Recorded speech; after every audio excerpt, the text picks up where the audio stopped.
Hello everyone, welcome back to Shonky Lab. I'm Elton, and today I'm joined by two guest producers today. The first one is Melissa McGowan. How are you? I am wonderful. How are you? Yeah, not too bad. And unfortunately, your husband is joining us as well, isn't he? Yeah, we're a package deal. And Sean is on the line. Hello, Sean, you all right? Hello, I am delightful, and I'm so happy to be crashing this party. Yeah, that's right. Yeah. So, I've gathered us all here today to talk about something that I'm not too sure I wanted to talk about, but I was talked into talking about gun culture and A very special episode. Yeah. Yeah. It's not going to be a jolly fun one. I think we're going to treat it with the respect it deserves. Mm-hmm. But there aren't going to be many silly things going on as they normally do on the Shonky Lab, where we just freestyle it and just wing it and really don't care what other people think. This is a subject where you kind of have to tread carefully and sedately and really think about what you got to say, which I'm not very good at doing. So, Yeah, if you wanted sedate and careful thought, you've picked the wrong two people. Oh, nuts. Right, well,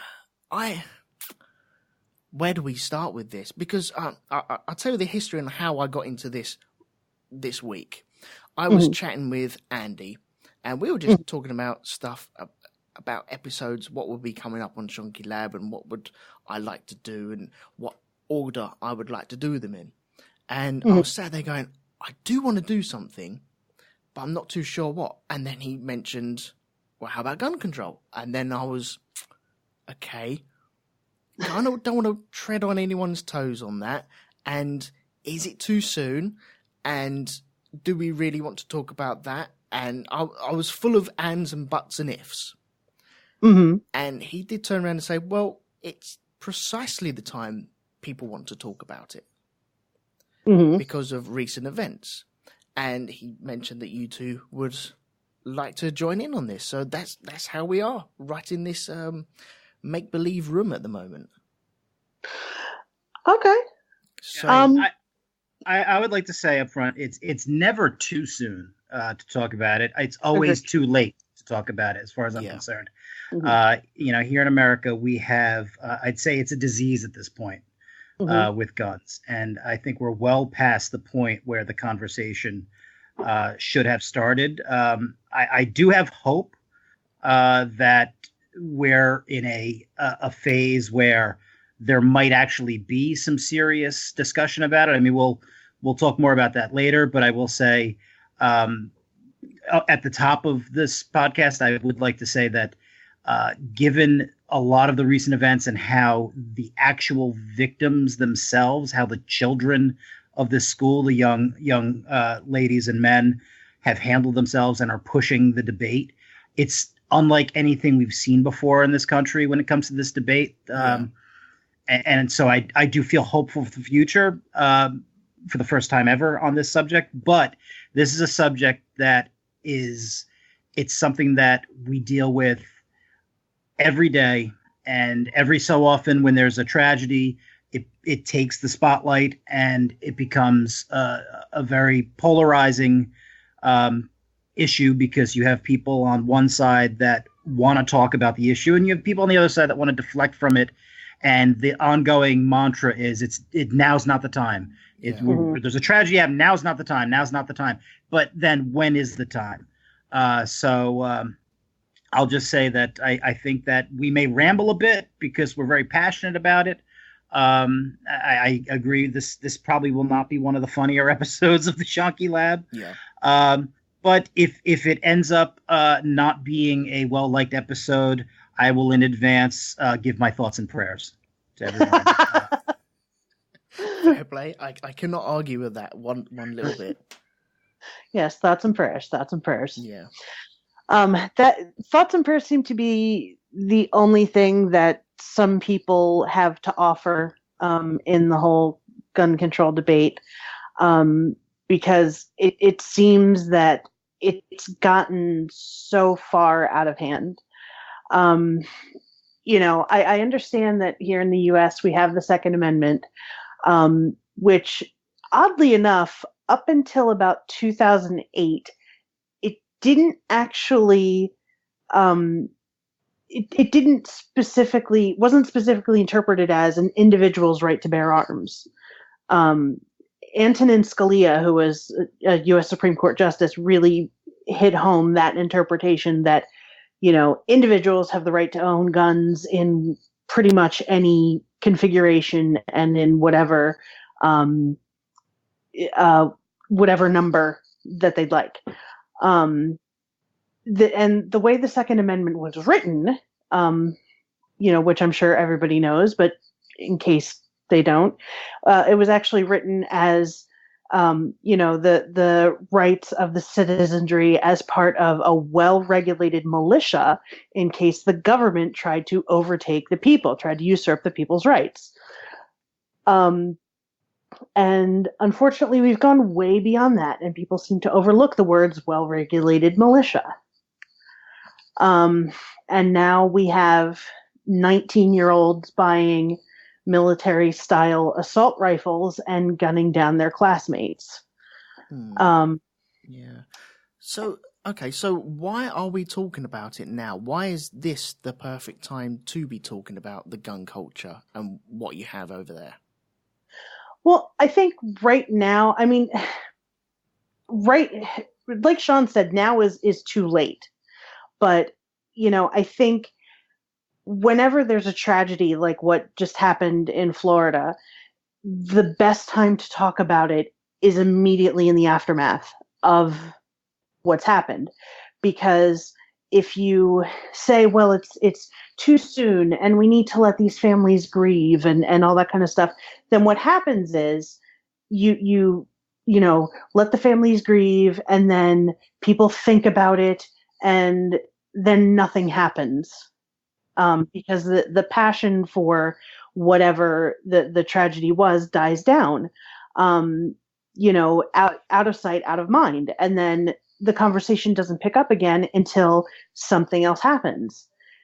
So, the time is now to talk about this. And actually somebody, there's a tweet, Dan Hodges on Twitter, tweeted actually in 2015, in retrospect, Sandy Hook marked the end of the U.S. gun control debate. Once America decided killing children was bearable, it was over. So the actual debate portion of this, I think, is kind of over. I think we really need to talk about control to stop this shit from happening. And like I said, we need to talk about it when these things happen, in the shadow of these things happening, because that's when people are paying attention. If you wait weeks or months or whatever, I'm all for letting people grieve, but nobody has any right to tell anyone else how to grieve or how long to grieve or any of that. The rest of us need to pick up the slack and make sure it doesn't happen again. So now is the time to do it. Right. Yeah, and you know what? When 9/11 happened, we took a moment to grieve, but we simultaneously took a moment to say, okay, what are we going to do about it? Mm-hmm. And there was a call to arms, for lack of a better term. We have a cumulative tragedy on our hands, with shootings in this country. And one thing that I thought was one thing that really blew me away is there was a meme going around. You may have seen it. It's a picture of a flag and the infinity symbol, and circled around it, it starts with mass shooting, then it moves to thoughts and prayers, then it moves to Facebook debates, then it moves to everyone forgets, then it moves to Congress does nothing, then it moves to crickets chirping, and then it moves to the next mass shooting. That's right. And so. Yeah, mm-hmm. So we're in this perpetual cycle of something happens, we get upset about it, we're told we shouldn't really talk about it right now, except we go onto social media and then we all, argue and fight about it.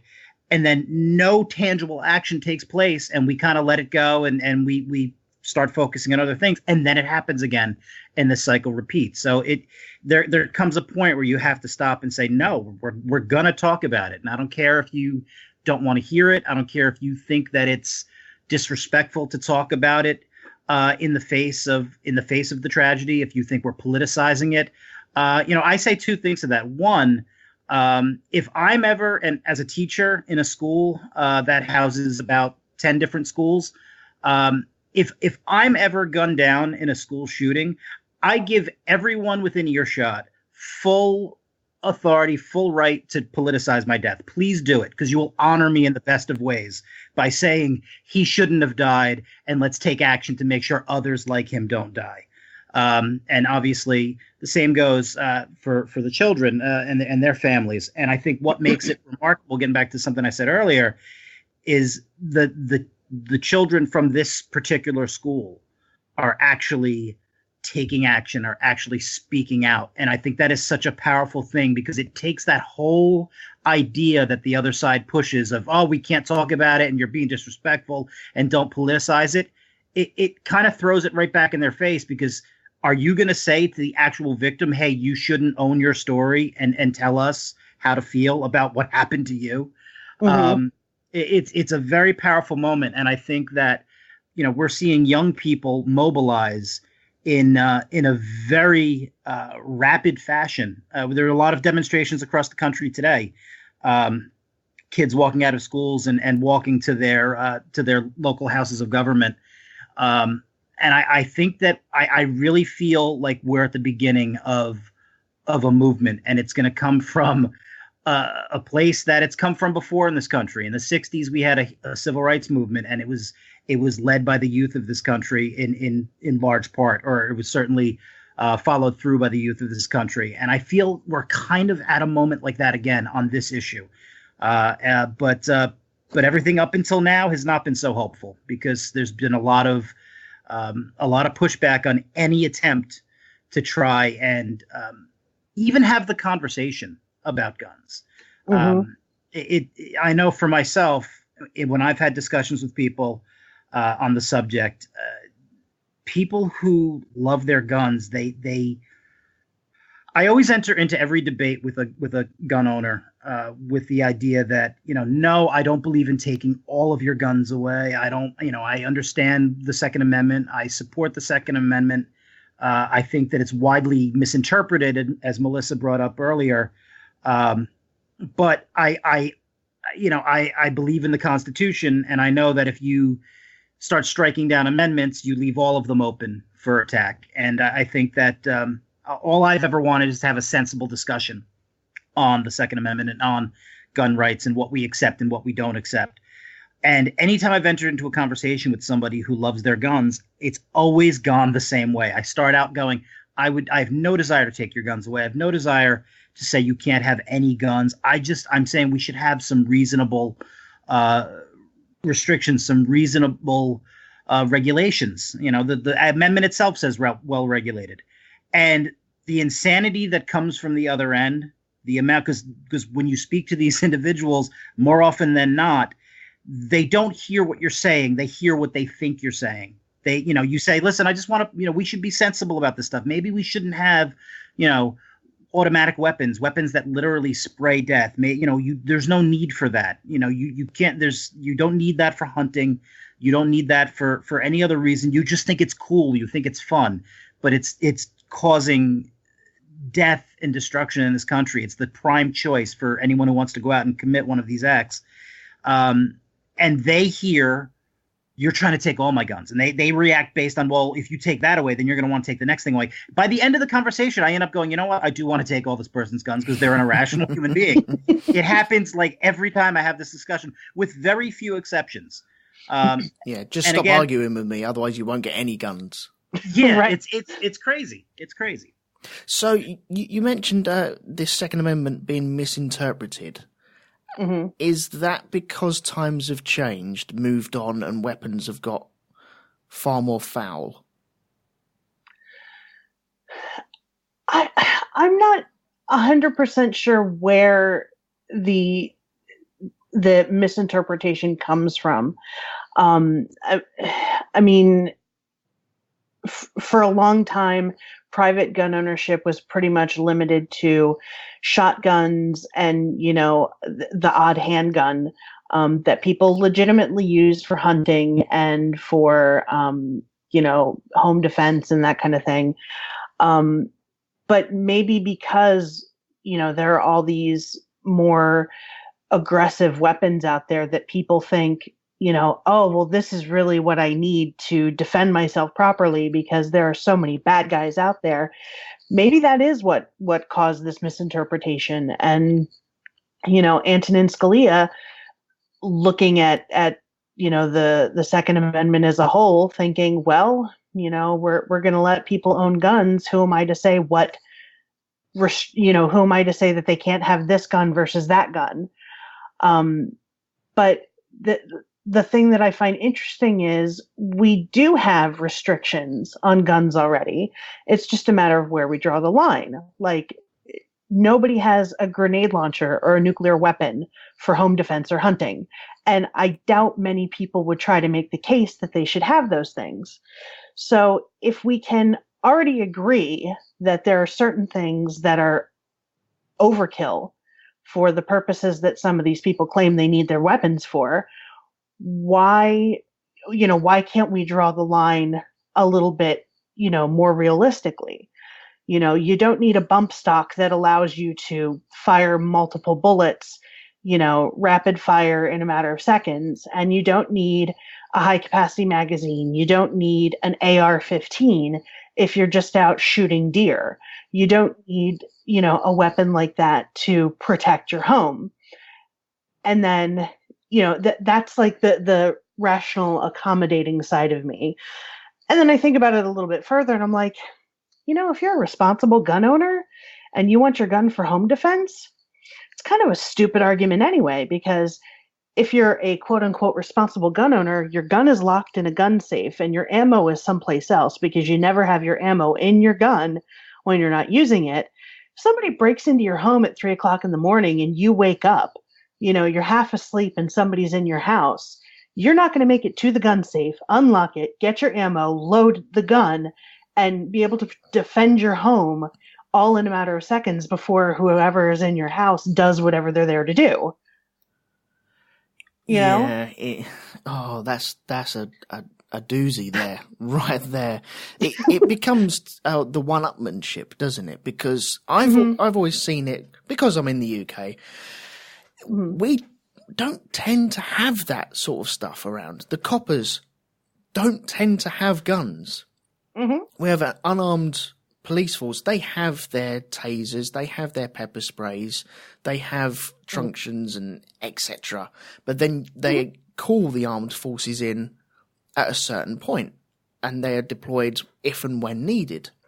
Now, when I was a kid and watching all the American movies that everyone had guns, and it scared the bejesus out of me. I didn't want to go to America because I always thought it was going to be like Predator 2 or it was going to be like Die Hard.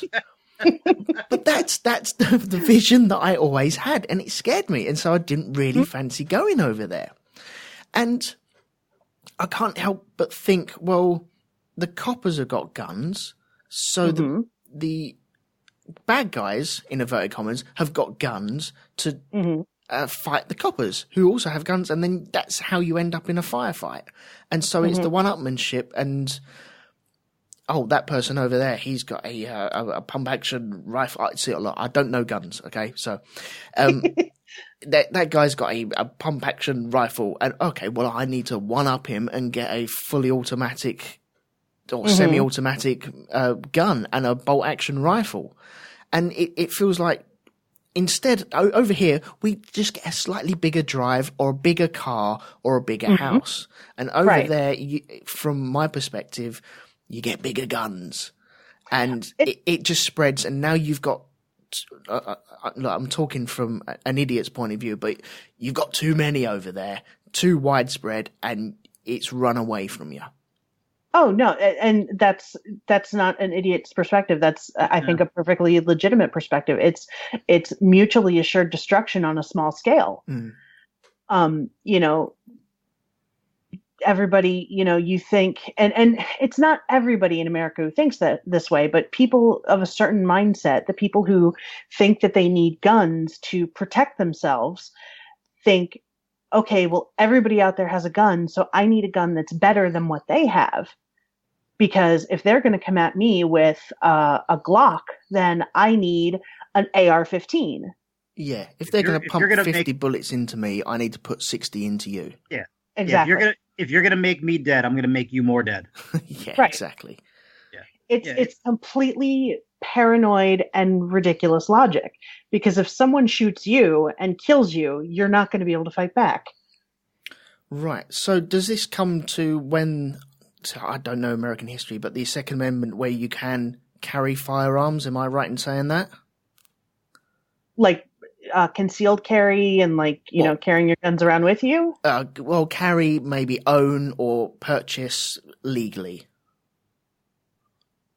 Well, you can purchase. I mean, it varies state by state how specifically the rules work. But it's your constitutional right to own a firearm. Right. How you obtain it, what waiting periods there are, what restrictions, if any, there are, completely goes state by state. In some states in this country, you can be 8 years old and buy a firearm. Right. Okay.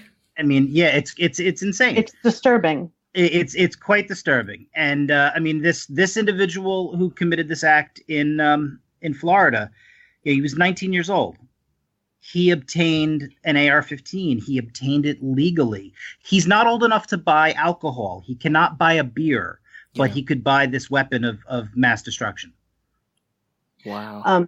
There was a video I watched, I think yesterday, and I forget the organization that did it. I'm sure there was a bias to it, but they took a 13-year-old kid and they sent him into one store to try and buy beer, and they wouldn't let him buy beer because, he wasn't old enough. They sent him into another store to try and buy cigarettes. They wouldn't let him buy cigarettes.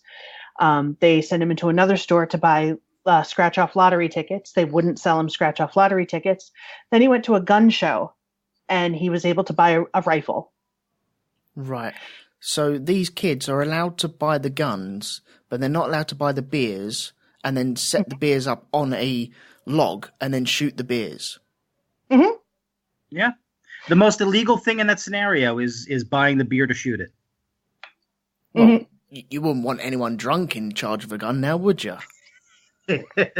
No, which is why I always found it very interesting that the government organization that oversees guns is the Bureau of Alcohol, Tobacco, and Firearms. Oh, well, that's just a massive party in one room, isn't it? Yeah. Yep. Oh. Jeez, imagine their Christmas parties.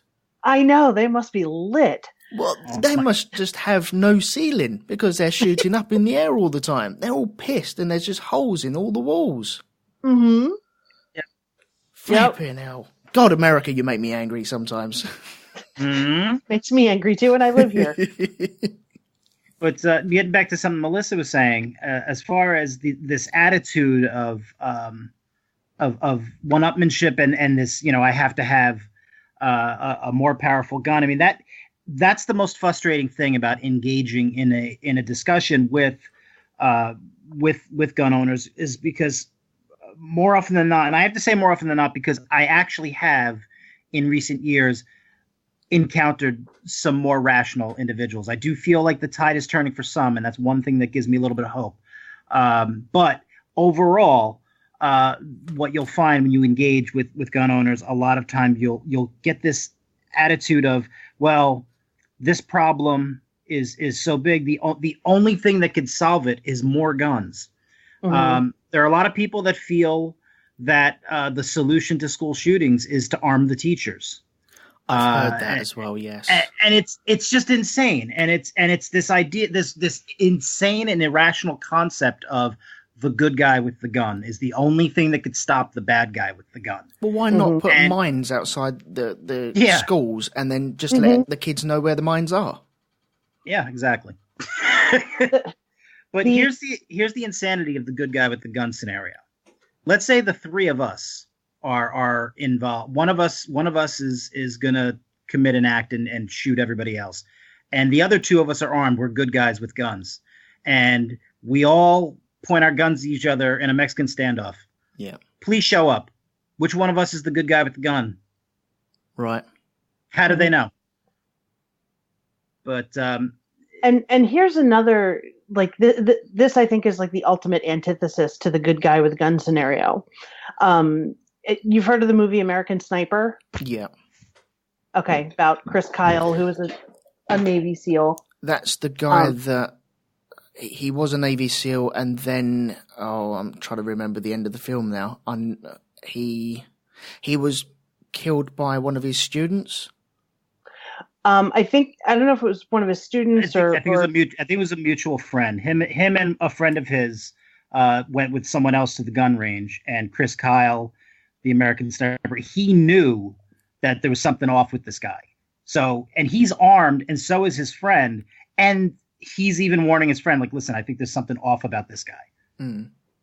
And yet, this guy managed to kill both Chris Kyle and his friend. Chris Kyle, a guy who had 150 confirmed kills in Iraq. He's clearly good at shooting, if nothing else. And he got taken out by somebody with a gun in his presence. I mean, it's just the idea is ludicrous that just because you have a gun. I mean, the Fort Hood shooting, on a military base, 13 individuals on this military base were taken out in broad daylight before they got to the shooter. Mm-hmm. The idea that and it's not to say that security isn't important and that that trained professionals shouldn't have something to defend themselves and others with, but this idea that let's just throw more guns at the problem is somehow a solution. It's not. It's a ridiculous suggestion. Yeah. Mm-hmm. So how I'm going to say you and us, sorry, a lot. So I apologize for that, because I just clump you guys as American in this conversation. How do you get out of this situation? Because you say that the tide has turned for some people. Is that because of the situations that have happened before, and it's just taken them to realize, hang on, do I really need this after kids have been killed? I think that's what is causing it. It sounds really weird to say it, but I hope that's what's causing it. Not that kids should be shot to prove a point. But I think some people are finally seeing that, all these, not just kids, but just people dying for no reason. It's just enough is enough. And especially when it comes to children. I mean, when I was growing up, and I know when Sean was growing up, we went to school and we felt safe. Yeah. There weren't metal detectors. There weren't security guards, or at least not armed security guards. We could go to school and we felt safe. And that's how it should be. And I think a lot of people are realizing that, kids shouldn't have to go to school and be terrified that they're going to get shot. And kids shouldn't have to be participating in active shooter drills. There shouldn't be a booming cottage industry of bulletproof backpacks. You're joking. Oh, no, I'm not. Flipping hell. There's several companies that are now selling backpacks made out of Kevlar. And people are having to teach their 5 and 6 year old kids, if something happens, hide behind this backpack. Yeah. And how is that normal? How can anybody look at that situation and think, oh, I know what can fix this? That's more guns. Isn't that half the problem, though? It has become the norm. It has become the norm. And it never should have gotten to this point. And, I'm with Sean in that I don't think that getting rid of all the guns is necessarily the solution. And even if it was, I don't think it's something that we could ever do. Unfortunately, America is way past the point. of getting rid of all the guns. Partly because there are too many of them, and partly because the American culture is too selfish, for lack of a better word. You know, it's my right and you can't take anything away from me, or, you know, this is mine and I own it, and, you know, it's not yours to take. Yeah. But I think there need to be sensible restrictions, and we need to stop scapegoating the mentally ill and saying that that's what's causing the problem, because it's not. Mentally ill people exist all over the world, and no other country has this problem. Yeah. You know, we need to take a good hard look at what we're doing and scale things back. You know, if we institute a buyback program like they did in Australia, even if it's just for, you know, the AR-15s, you know, those types of weapons, the bump stocks, the high capacity magazines, all the things that make guns even more deadly than they already are. You know, all a gun is good for is making something not alive anymore. That's what they're designed for. You don't need to be able to fire like 30 bullets in a minute. Yeah. Okay. Calling devil's advocate here. Why should they have their guns removed from them, or the bump stocks removed from them, or the high capacity magazines? Why should people have to give them up? Because if you have sensible people that have gone out and bought them, then don't they have the right, down to your laws, that they are allowed that? Well, every person who's ever purchased, you know, any type of firearm or any type of, you know, gun accessory, as long as they did it legally, is a law-abiding citizen up until the moment that they're not. Mm-hmm. The kid in Florida bought that gun legally, bought the ammo legally. The guy who did the shooting in Aurora, Colorado, bought all of his shit legally. So they were law-abiding citizens until the moment they pulled the trigger. Yeah. So you can't let people create these massive arsenals of death, because there's no reason for them to exist unless you're going to use them. You don't need massive firepower and an ability to shoot that many bullets at a time if you're hunting deer. Yeah. You're supposed to take out a deer in one shot, maybe two. And if you're shooting for home defense, the whole idea behind home defense is not to kill someone, but to intimidate them so they leave. Yeah, it's to ward them off, isn't it? Exactly, because you don't want to get it, you know, from a purely selfish standpoint, you don't want to get yourself involved in a legal battle over whether or not it was self-defense or murder. Mm-hmm. So it's easier not to kill someone in your home than it is to just scare them away. And the sound of someone cocking a gun right behind your head in the dark would be enough to scare most people away, I think. Yeah. So why do you need, you know, a 30-round magazine when, you know, a 10-round magazine will do exactly the same thing? You know, and why do you need to shoot 30 bullets at a deer? If you need that many bullets to shoot a deer, you shouldn't be hunting. Because this is all military equipment, really, isn't it? That's the issue. And that's what we're talking about. We're talking about military grade hardware. Mm-hmm. And a lot of gun people will play semantics and say, well, you know, it's not really, you know, strictly military. They're semi-automatic. They don't just automatically, you know, spray. You got to click it a few times. It's insane the level of goalpost moving that they'll do in these discussions with you. The bottom line is it's very effective at killing lots of people in a short amount of time. Yeah. And there's no need for it. And that's what it comes down to. It comes down to not to go all Star Trek on you, but the needs of the many outweigh the needs of the few or the one. Just because you enjoy this toy, and that's the only it's like that Jim Jeffries bit, fuck you, I like guns. That's what it comes down to. That's the bottom line of why people want to defend having these weapons.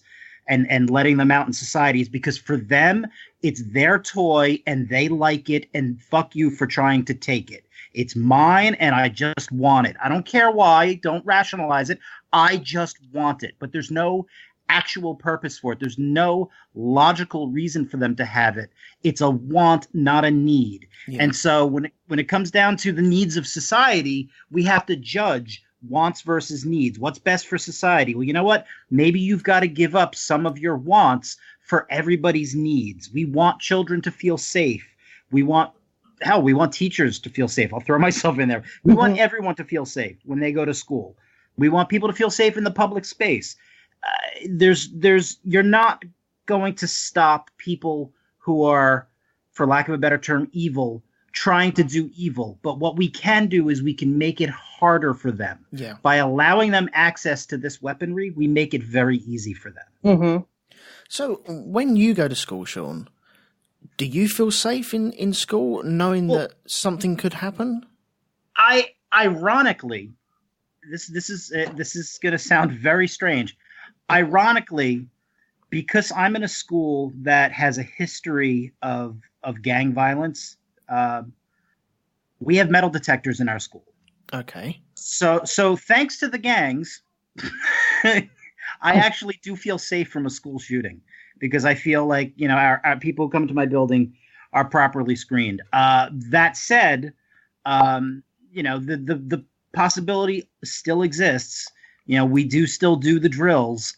We've had discussions, amongst each other, what we would do, being that I teach students with special needs. I have had students that if we had something go down, might not be cooperative when it comes time to, everyone getting down on the ground and being quiet. Yeah. I have some that might be very loud actually at that moment. So we've discussed scenarios like that, and we've played those out in our heads. It's hard not to when you're in this profession. But again, ironically, given that because of the history of my school, and history of things that are not so safe, we actually feel kind of safe, as crazy as that sounds. Yeah. Because and it's sad to say, but I think at this point in time, until we do something, I think every school in America should have metal detectors. It's sad. It's sad to think of that because it's like turning schools into prisons. But we've got to take some action. We've got to do something. I've got so many questions about that. I really have, because I have never been into a school with a metal detector, and so I've got so many questions coming out of my brain at the moment. Does every school have metal detectors? What are your feelings? Okay, yeah, I'm going to lay a couple of questions on you. Do all schools have metal detectors, and how many do they have? And are they just situated on the main entrances, or is there a grade of you go through this and then later on you get another one? Having schools with metal detectors is not the norm, as far as I understand it. It's a case by case basis. My school in particular has them because of the aforementioned gang issue. Yeah. But even that, in my school, not everyone goes through them. Like, I don't have to go through them. Because they know me. I'm a teacher there. The students go. The general eds. My students don't go through it. The general education students go through it every day. A lot of it goes neighborhood by neighborhood too. I mean, I've done professional developments where I've had to go to a different school and get training. And they've been very rigorous about their screening process. But I've also been to schools that had nothing, that you just walked in and, hi, I'm here to see so-and-so. Okay, there you go. You're on your way. So it really is a case by case basis. It's not the norm. Because it's so interesting. It's so interesting. Okay, so you don't have to go through the metal detector. I don't know. Does that worry you that you don't have to go through the metal detector? Does it some days go, but I could be? The thought crosses my mind. It definitely is. It definitely allows for us to think of the possibility of this scenario taking place. But I, it's an awful. It's an awful thing to have to think about. It does cross our mind, but it crosses our mind a little bit less just because there is that extra element. Yeah. I'm not saying that you would or anything like that. But No, I know that. Yeah, I know what you mean. If not me, certainly someone else. Yeah, I go into some courts where I'm at work and I have to get scanned. My bag has to get searched. Mm-hmm. But that only happened the first 4 or 5 times I went there. Then they got used to me, and it was, oh, look, there's the lift engineer, wave. Yeah, just come through, be all right. And in my back of my head, I'm thinking, because they got signs up saying heightened alert, because we're always at heightened alert. And it's, okay, what happens if I've got a big bag of screwdrivers? What if, just what if someday you just piss me off and I just went bonkers? They've got no comebacks on that because they just let me through. I'm on camera there. They just wipe me down really quickly. I've got keys and stuff like that. I've got 2 phones in my pockets and they're like, yeah, it's all right. Yeah, we see you every other week. It's fine. And so you do have that thought. And so it does worry me a little bit because I'm not being thoroughly searched. Yeah. I'm kind of the same way. Like I don't often go to places where I need to be scanned or anything like that. But I have been in situations like that where, you go someplace and the first few times you go there, they're very like, oh my gosh, we need to check this person. We need to vet them thoroughly, make sure they're not bringing in, nuclear warheads. Yeah. But then after a while, it's like, we know you. And it's like, no, you don't really know me. You recognize me, but you don't know me. Yeah. I'm one of those crazy, like, mentally ill people. What if I go off one day and decide to, like, release a swarm of wasps in here? Exactly. You know? Yeah. I think our vanity as human beings is so strong, though. I think the general reaction to that kind of thing is usually like, "Oh, good, I'm in the club now. They know me.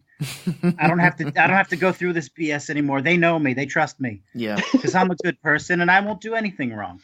No, and that can happen for the next 10 years, couldn't it? And until the day it doesn't. Yeah, exactly.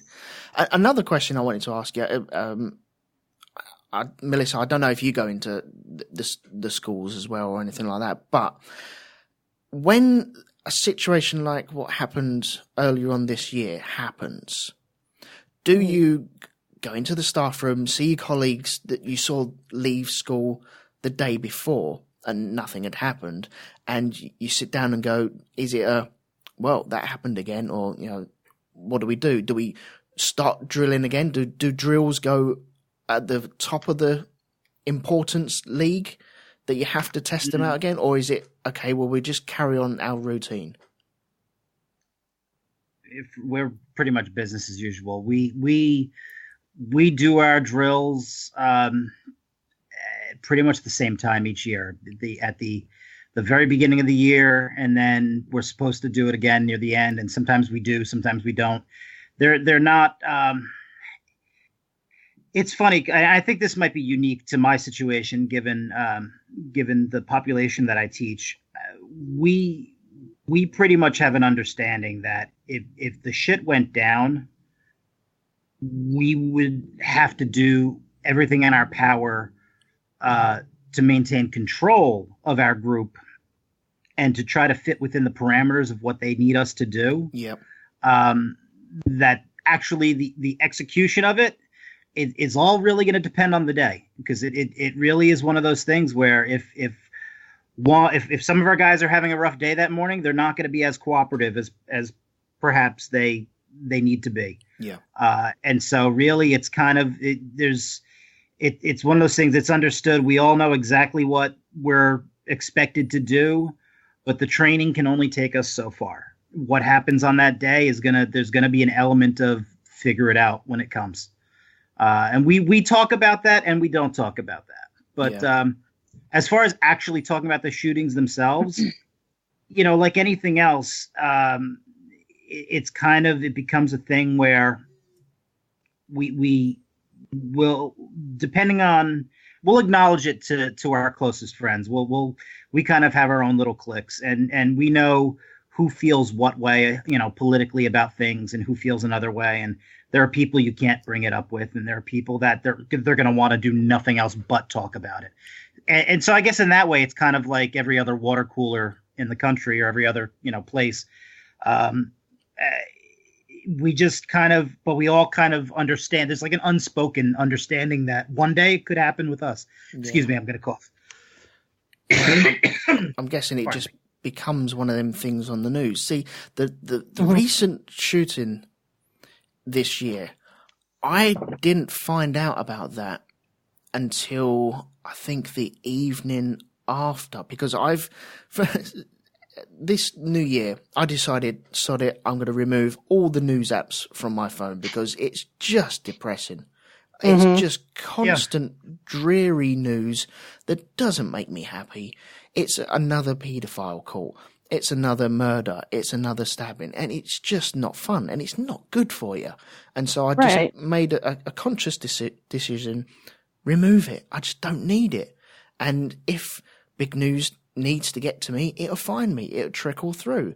And I think I was very late coming to this is it the Stoneman Douglas High School? Mm-hmm. Yeah, I was really late in coming to this, and by the time I'd actually come to it, it was all over, and news was dying down about it. And it's the first time that I've really noticed it not be the number one thing on the news for a long, long time. Mm-hmm. I think the Sandy Hook thing, I know that was around a Christmas time as well, so that doubled down on the tragedy.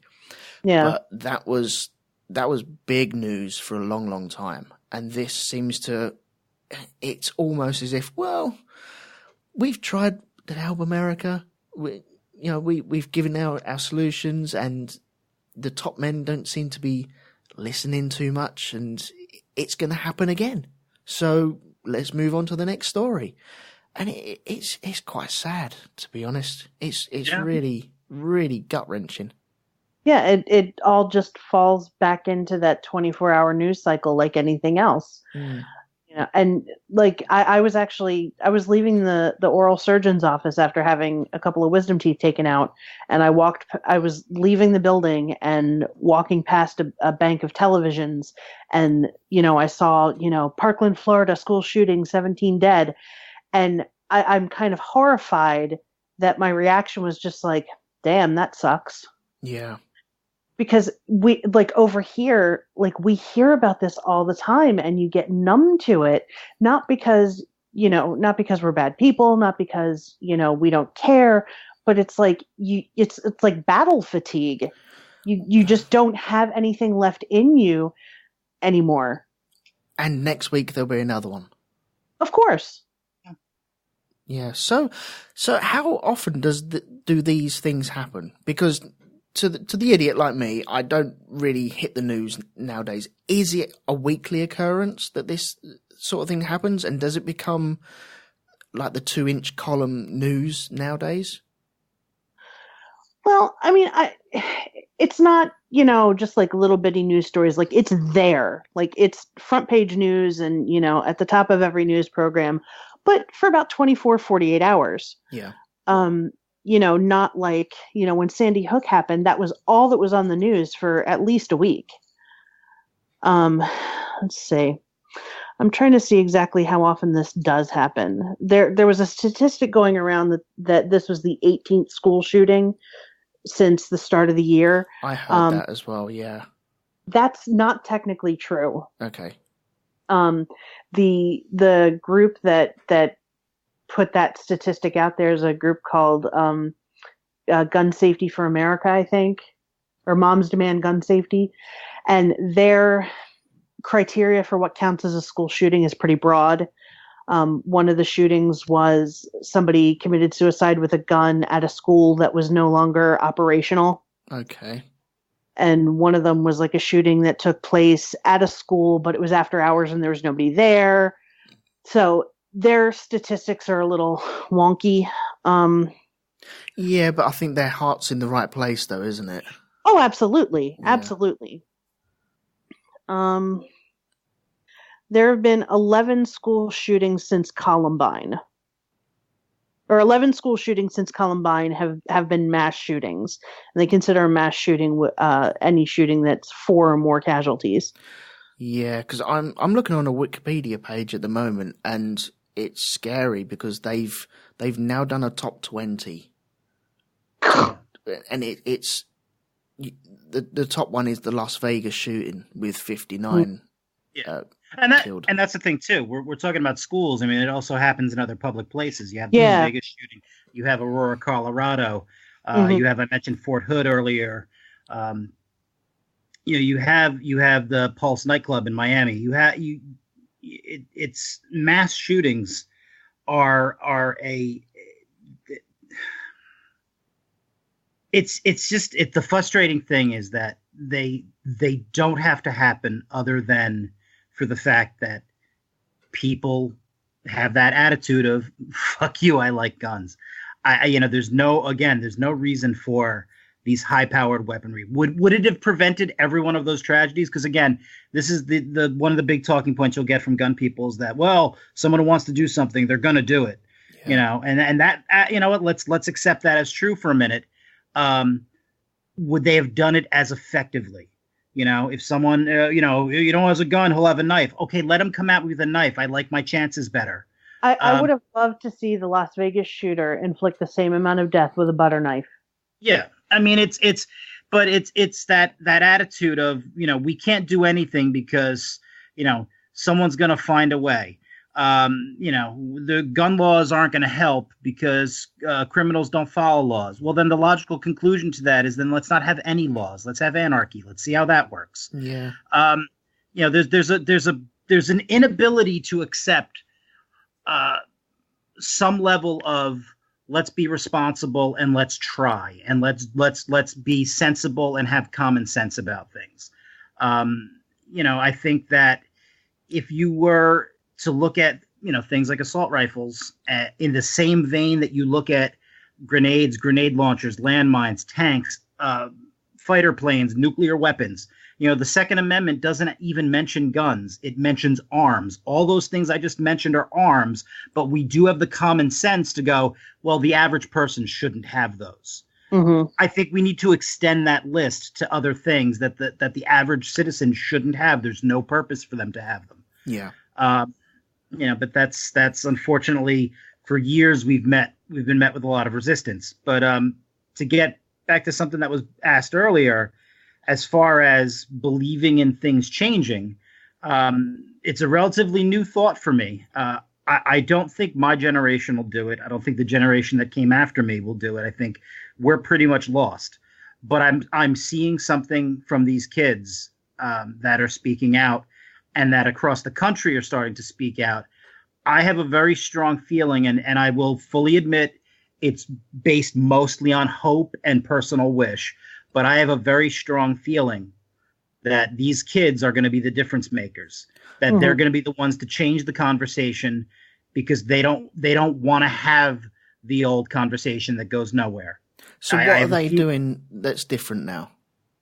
Well, first off, it's the first time we've actually seen the kids themselves speaking up, which is powerful in and of itself. When you have the victims of a school shooting actually stand up at a time when everyone else is trying to say now's not the time to talk, when you have the ones most affected by it, with all respect to the dead, they're the ones most affected by it, but the ones next to that most affected by it standing up and saying, no, we want to talk about it. What are you going to do for us? What are you going to do to save, to protect our lives, to keep this from happening again? Going into act, it's been amazing to watch people criticize them and then have these kids come right back at them on social media and say, you know what, you weren't the one hiding in a closet while your friends were getting gunned down. There's no answer for that when someone is trying to dismiss the problem.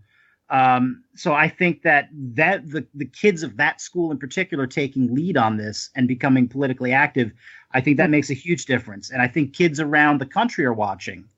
And they're like, as we saw today, with kids mobilizing across the country, I think that there's a young generation that is watching And again, part of this is based on hope, but there's a young generation, I think, that is watching us really fuck things up, not just in this area, but in many areas. What we've let happen in this country in terms of our leadership and is discussing in its own right, and that's the makings of a totally separate podcast. But I think that I really have faith that this young generation is going to get it right, and they're going to take no prisoners, because I feel they're motivated, they're angry, and they feel that they have a bone on it, they have a chip on their shoulder, and I feel like they're going to take charge of it. I just strongly feel that way. I feel that they're, we've kicked this football around for so long and played this game of, get angry but do nothing, or accept that no one wants to do anything, or accept that the NRA funds so many of our politicians and really keeps the argument from happening. These kids don't care about any of that. They're coming after everybody in Washington and in their local municipalities and in their states. And they're the future. They're going to be the ones. These kids are 17, 18 years old. Some of them are voting now. The rest of them are going to be voting soon. I really feel like they're focused on the future in a way that we haven't seen young kids be since the 60s. That's just my, again, a lot of hope there.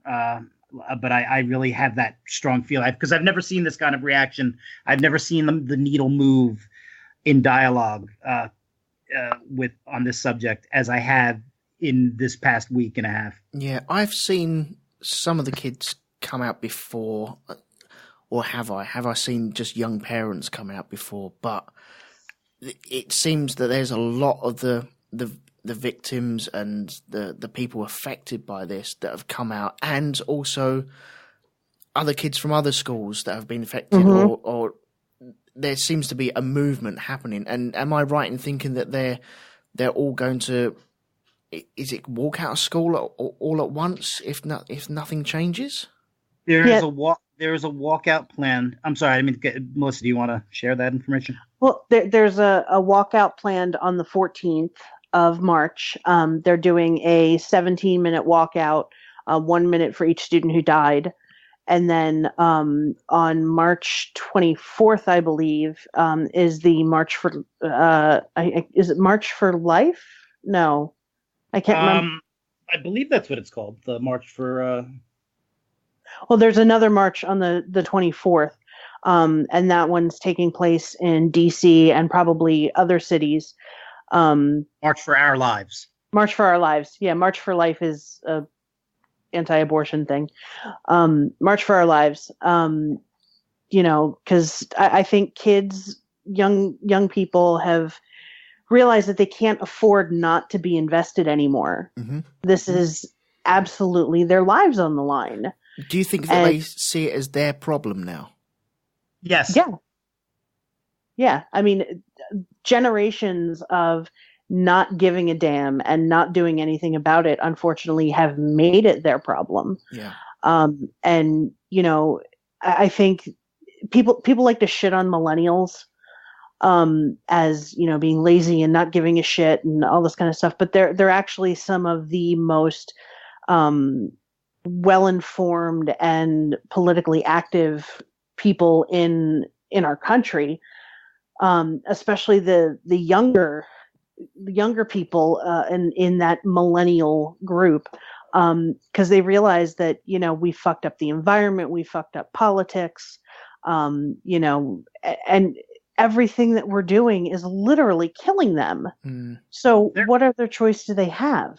They're angry about a lot of things, and what we've seen in this past week and a half is that they have young leaders among them who are very articulate, and they have the will to act, and I feel they're going to.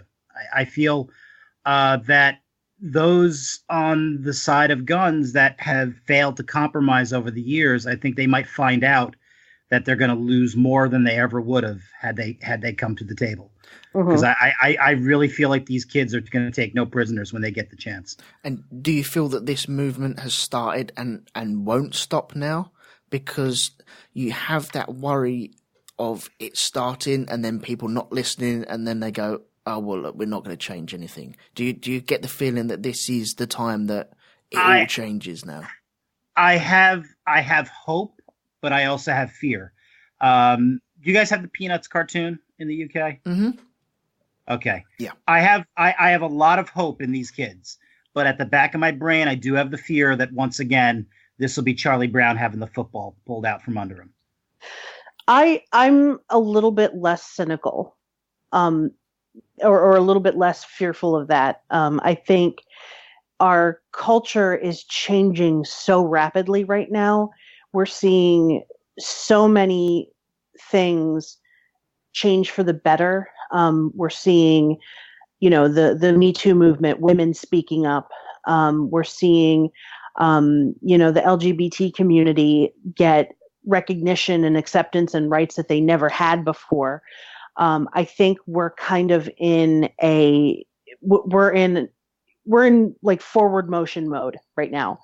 And I think there's this gigantic social movement that's just kind of snowballing right now. And it's basically been spearheaded by young people. And I think people are taking notice of all of this, and because it's young people and young people are so determined, and they've got the energy and they've got the will and the tenacity and just the stick-to-itiveness, I don't think they're going to give up. And I think, you can tell the one thing a young person will never, ever let stop them is the word no. You tell a teenager, no, you can't do this. That's going to make them twice as insistent to do it. Oh, I know. I've got 2 in my house. Exactly. So, you tell a teenager, a 17-year-old kid who just watched their best friend get shot to death, no, you can't affect any change. You can't do this. You don't have the power to do this. Well, I'm sorry. You're just going to make that kid even more like passionate and more determined to make a change. Yeah. And that's just the power of one person. If you get a whole shit ton of them together, imagine what they're going to do. And to further that point, these kids have something that even we don't, and that is an innate knowledge of and usage of technology. Mm-hmm. These kids use social media in ways that we're incapable of because they were raised in the age of social media. They were raised in the age of cell phones.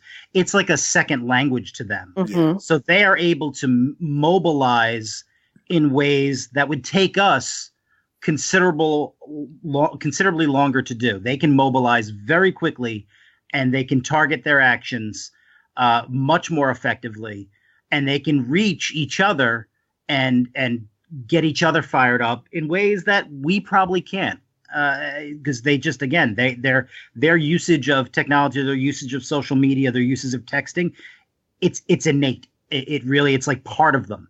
And that's, don't underestimate that. Well, we've become the stuffy adults that don't do anything now, haven't we?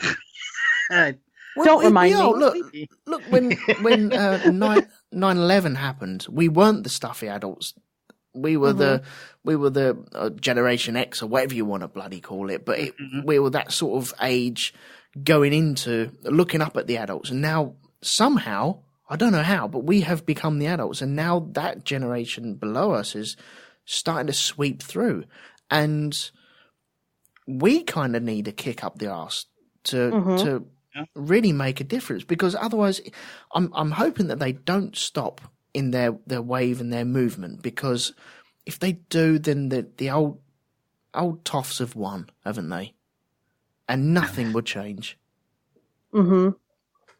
I don't know. I have so much faith in the younger generation. I really, really do. And I think there are still people of sort of, I'm going to say our generation. I'm a little bit younger than you guys. How but dare you? Just a little bit, like 6 months. I can hear you smiling over the microphone. Aye. No, there's still people of our sort of generation that, still kind of have that fire, and, we can, we lived through 9/11 and we know what it was like to want to make that change. And maybe we don't have the energy to be the people out in the streets marching anymore, or, doing the frontline work. But I think the young people have that energy to be the ones on the front lines and doing the grunt work. And, maybe some of us old fuddy-duddies still have what it takes to be allies to them. So maybe with all this young piss and vinegar out there and some of us crusty folks backing them up, there's a lot to be said for what can be done. I saw a video maybe a day or two ago of a guy cutting up his semi-automatic, and I don't know whether that's gone viral or not, but somehow he ended up on my phone so I could watch it, and I'm hoping that happens a lot more. Now, no, we're seeing a little bit more of that, and that's what I was trying to communicate earlier. In that there are some people, I've seen a little bit of a shift, not a major shift, but I've seen a little bit of a shift in the tone with some people, some gun owners that they're willing to accept that, okay, maybe we need to move the line a little bit. They're still deathly afraid that you're going to turn around and go, aha, now we take all your guns, because they have that paranoia within them, most of them. But there's been a little bit more rationality from them, and videos like that are certainly evidence of that. Yeah. Okay. Well, let's turn the table on it a little bit. What do you guys think of our gun culture or terrorist culture or whatever going on? What do you get in the news? Do you have a gun culture? It's more of a knife culture. I'm always reminded of the Robin Williams bit where he talks about how in England the cops don't have guns, and they go, stop, or I'll say stop again. Yeah. I'll say stop louder. I think in England and in Europe in general, you guys have a bit more of a terrorism problem. Yeah. And not to say that what's happening here isn't terrorism, because this shit is terrorism. But apparently we only call it that when the guy is brown. Yeah. But you guys have a bit more of a traditional terrorism problem than we do. And I think that's just proximity. You're closer to, the Middle East and areas of conflict and things like that. And maybe that's incredibly naive of me to think that that's the reason. I don't know. But it's like, you guys don't have a gun culture. There are lots of stabbings that happen, but I mean, it's unfortunate and it's awful, because we shouldn't be dickheads to one another. We shouldn't be out killing one another in the streets for, my magical sky god is better than your magical sky god. Yeah. But I think I'll say, I think if you guys had the guns that we had, your numbers would be much more impressive, and you could compete with us on the global scale. Yeah. When it comes to the killing each other Olympics. Yeah. But it's like, how many people can you really kill with a knife?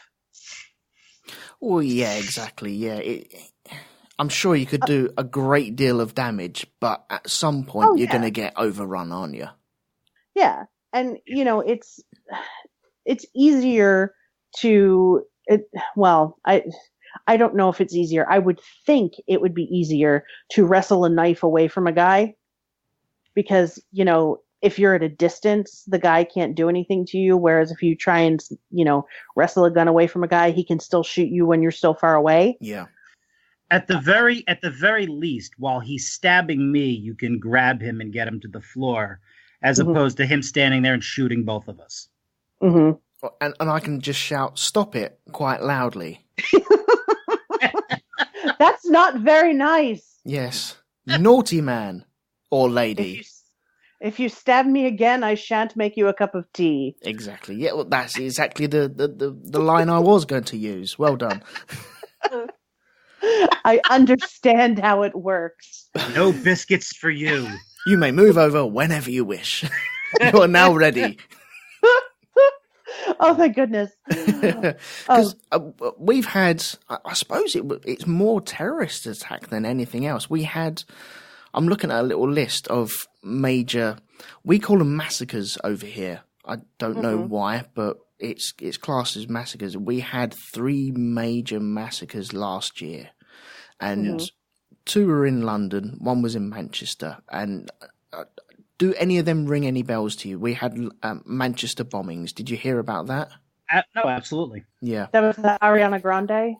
No, that's correct, yeah, where 23 people lost their lives. And, well, this isn't exactly gun culture, but I think you kind of get what I mean. But there's a spate of people using vehicles and knives across Europe, really. It happens it's happened a couple of times in France as well. Yeah. There are assholes everywhere, and there are people that mean to do harm. Yeah.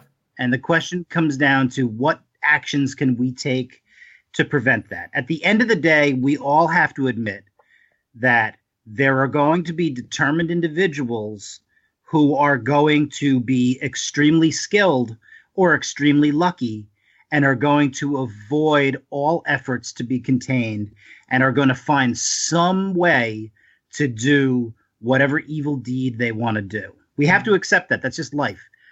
But what we can do, the only thing we can do is make it as difficult for them as possible. Do anything we can to prevent it, to take action, to protect ourselves, and just, make it something, limit the amount of damage and the amount of frequency that this takes place. And I think all of that folds into any discussion on protecting ourselves from any form of terrorism, domestic or foreign.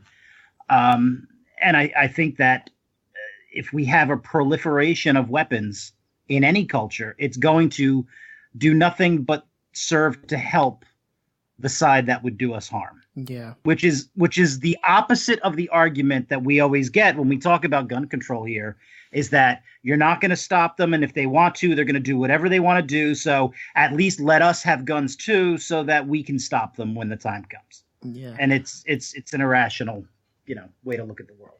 Well, one of the keystone situations over here happened in Scotland, and it's in the location of Dunblane, and it's very, very famous. And whenever gun culture is brought up, this place always gets brought into the conversation. So I'm going to have to do it. But just to warn anyone, I'm not very au fait with exactly what happened there.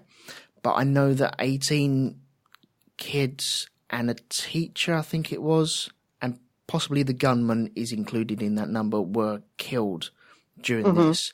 And it was all done with handguns. And what the government did was, okay, fine, we'll just ban handguns. And it was, they were all legally owned handguns as well. I think the guy who had the guns, he was part of a gun club.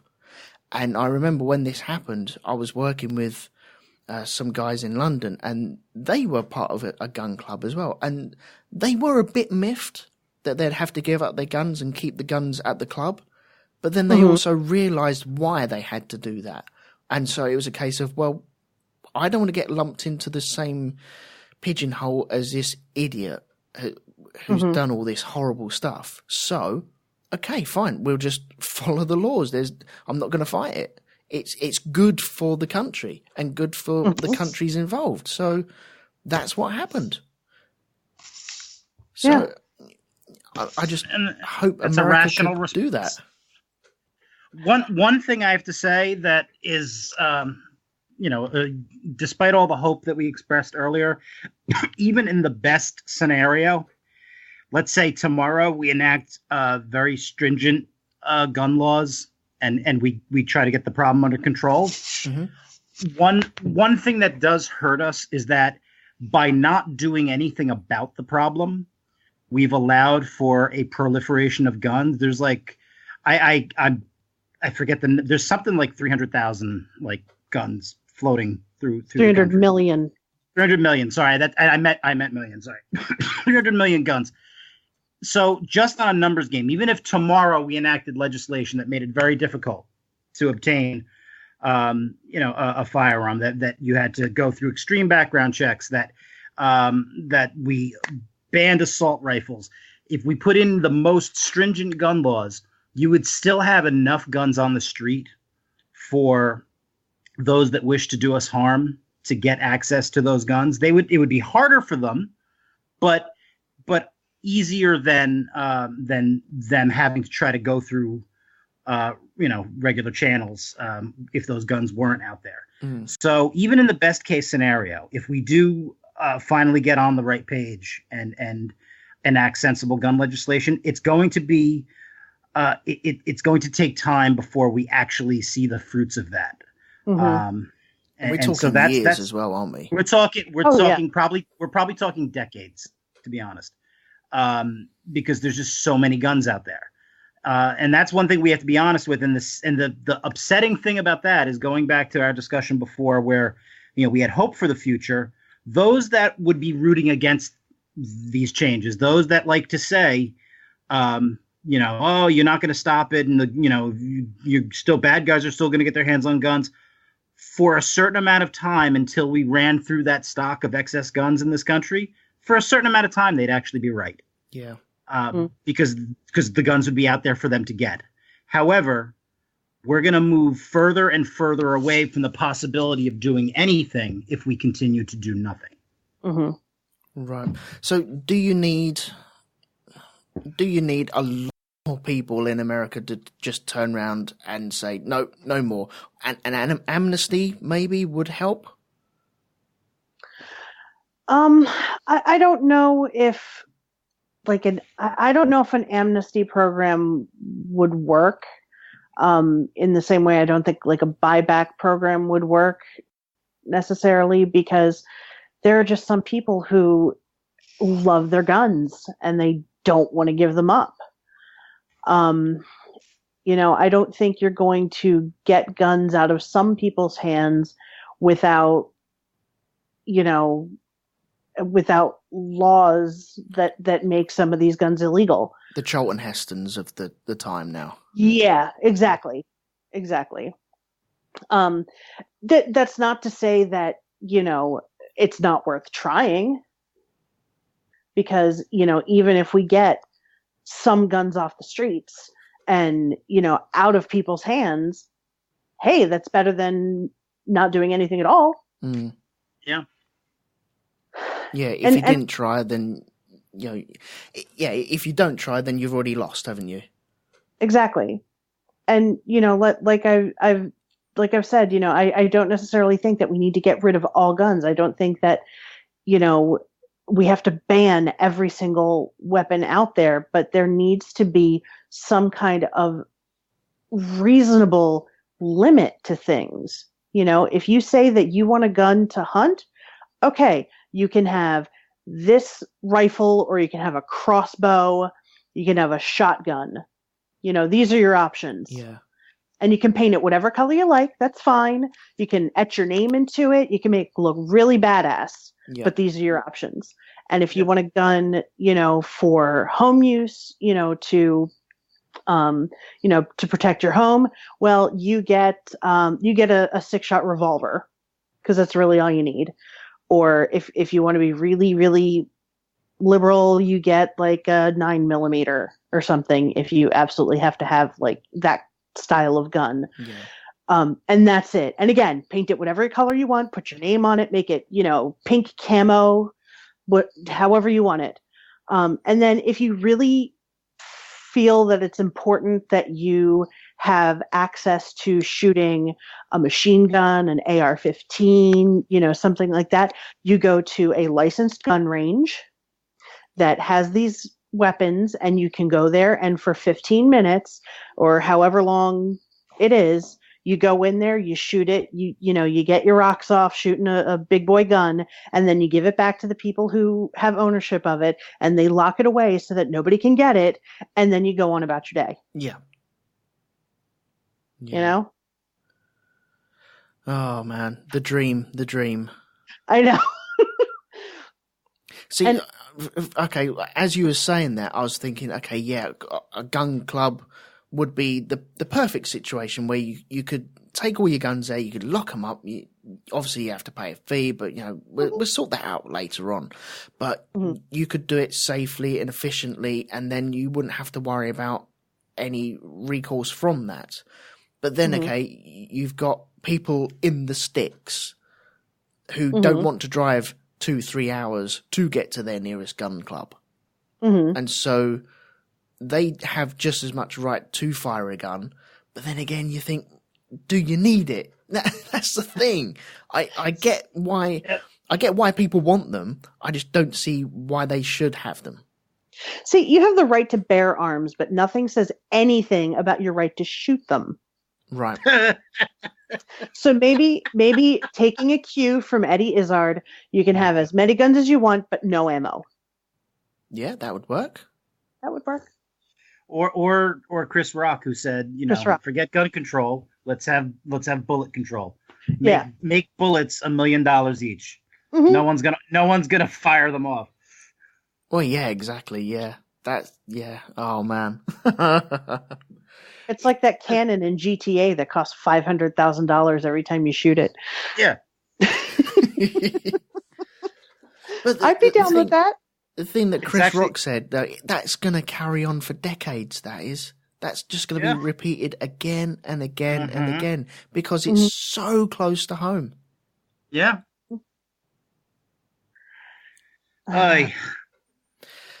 Okay, right. Well, do you feel like we are reaching an end point? Is there anything else you want to say on this at all? I'm okay with paintball guns. Yeah? Yeah. Because they're fun. I'm okay with, you know, guns in video games or Nerf guns. Those are fun. Yeah. Water guns are all right. Yeah, I think my boy was 10 before he got his first Nerf gun. And up until that point, we refused to have a gun in the house. It was just a thing. I think that's totally reasonable parenting. Absolutely. I think that because, you know, I will say also, I think part of the reason why we have this love of guns in this country, I don't blame video games. I don't blame toys.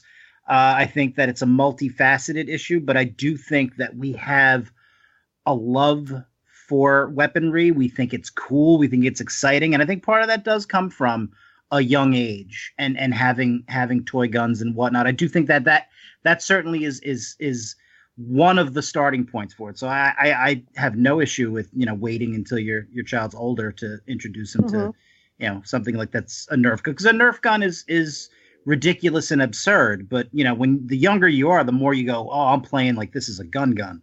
Yeah. A little older, you're playing with it as the thing that it is. It's a Nerf gun. Yeah. It's foam that I'm shooting at dad. Exactly. When you're 10, 11, 12 years old, you have a better concept that this is a toy. It's not actually a gun, you know, but when you're 4 and you shoot a Nerf gun, you know, your brain's not that developed. And they can still do damage. If they hit you in the eye or the plums, then yeah, man, you still go down. Trust me, I've had that many a time. Oh, no. Oh, my God. Yeah. Yeah, been there before, doubled over, going, oh, okay, just give Daddy a minute. Now Daddy gets to shoot you back. Yeah. Oh, my goodness. Yeah.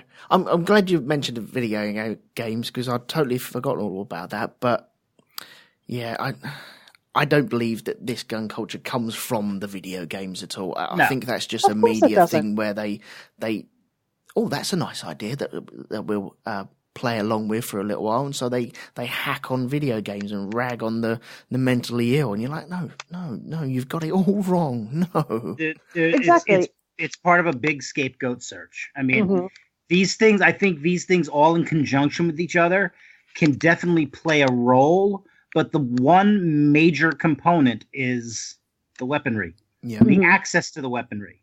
That's, you know, that's the one variable that's constant in all of these instances. Like, if you, like, a lot of people, I think these days, when they try to blame video games for gun violence, they look to things like Grand Theft Auto. And if Grand Theft Auto was guilty of causing, all this mayhem and people, shooting one another and all this kind of stuff, then why isn't it also guilty of causing people to, pick up hookers and then run them over to get their money back? Yeah. Or stealing buses Or and drive on the pavement and kill Hare Krishnas. Exactly. Yeah. You can't pick and choose what you think this. You can't look at Grand Theft Auto and say, okay, well, it's causing an epidemic of this thing, but it's not causing an epidemic of this other thing.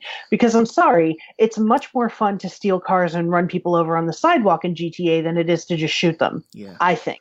Call me crazy, but that's what I think. And I only drive on the sidewalk because I'm a crazy female driver. Not true. And the whole like mental illness thing, that really gets my panties in a bunch, because, I'm mentally ill. Most of my friends are mentally ill in one way or another. I've been there as well. Yeah. So it's like, and there are mentally ill people everywhere you go. And most people, mentally ill or not, don't shoot other people. It's all because the people who want to defend the right to own as many guns as you want don't want to give up an inch on that right. Yeah. So they look for some other conversation to have that isn't the conversation that we should be having. Yeah.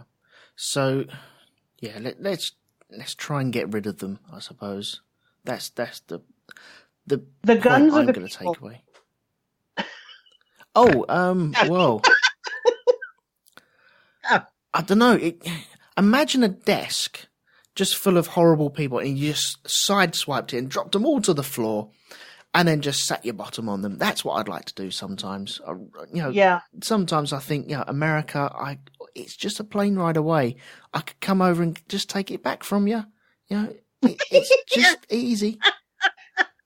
I would vote for you as king.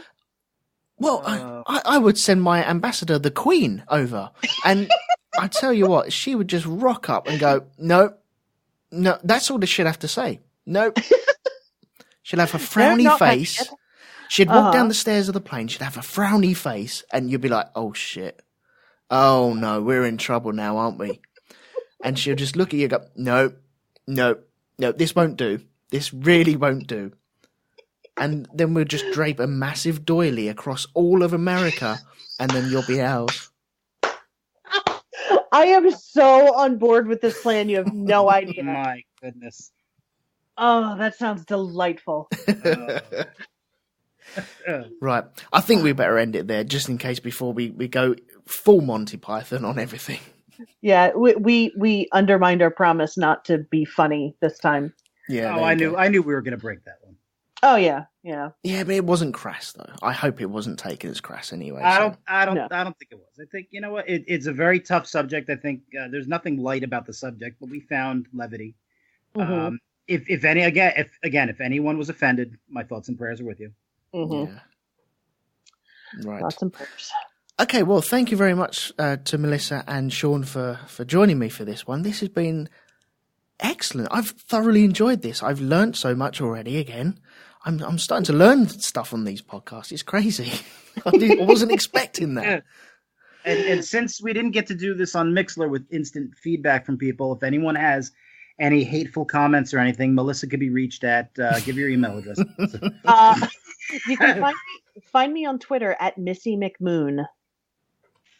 I changed it. I'm not Mac Geek Girl anymore. Wow, Oh, you're not? I didn't even know that. That's new information for me. Wow, See? I learned something too, Elton. There you go. Sometimes you just need a change.